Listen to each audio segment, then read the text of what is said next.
ਤਿੰਨ ਦਿਹਾੜਿਆਂ ਦੇ ਦੌਰਾਨ ਬਲੂਚਿਸਤਾਨ ਵਿੱਚ ਪਾਕ ਫੌਜ ਦੇ ਜਵਾਨਾਂ ਸਮੇਤ 42 ਸ਼ਹਾਦਤਾਂ ਹੋਈਆਂ।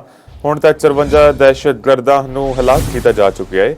DGISPR ਲੈਫਟੀਨੈਂਟ ਜਨਰਲ ਅਹਿਮਦ ਸ਼ਰੀਫ ਚੌਧਰੀ ਦੀ ਬਰੀਫਿੰਗ ਆਖਿਆ ਜ਼ਿਆਰਤ ਪੁਲਿਸ ਚੈੱਕ ਪੋਸਟ ਉਤੇ ਹਮਲੇ ਵਿੱਚ 27 ਪੁਲਿਸ ਅਹਿਲਕਾਰ ਸ਼ਹੀਦ, 26 ਖਵਾਰਜੀ ਹਲਾਕ। BLA ਦੇ ਦਹਿਸ਼ਤਗਰਦਾਂ ਨੇ ਅੱਜ ਆਰਮੀ ਦੇ ਕਾਫਲੇ ਉਤੇ ਹਮਲਾ ਕੀਤਾ। GCO ਸਮੇਤ 11 ਜਵਾਨ ਸ਼ਹੀਦ। ਫਿਤਰਨ ਹਿੰਦੁਸਤਾਨ ਦੇ 14 ਦਹਿਸ਼ਤਗਰਦ ਮਾਰੇ ਗਏ। ਮਜ਼ੀਦ ਆਖਿਆ ਹਿੰਦੁਸਤਾਨ ਬਲੋਚਿਸਤਾਨ ਵਿੱਚ ਦਹਿਸ਼ਤਗਰਦੀ ਕਰਾ ਰਿਹਾ ਹੈ और कुवैत भी भारत के नाल शामिल ने जिन्होंने पाकिस्तान की इज्जत ते खुशहाली बर्दाश्त नहीं।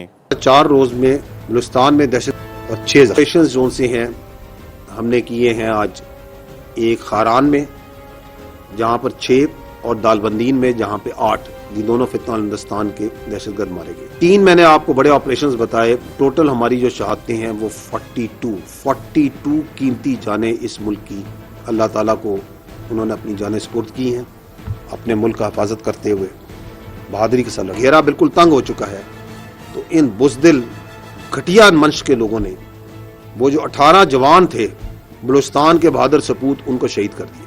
कंफर्म जो अभी तक हमारे पास डेड खारजी जो इस एंगेजमेंट में अभी तक मारे गए हैं वो 11 हैं, but the actual number is ये करवा रहा है हिंदुस्तान, ये करवा रहा है वो कुव्वतें, वो एनिमी कुव्वतें हिंदुस्तान के साथ जिनको पाकिस्तान की इज्जत, पाकिस्तान की खुशहाली और स्टेबिलिटी बर्दाश्त नहीं होती।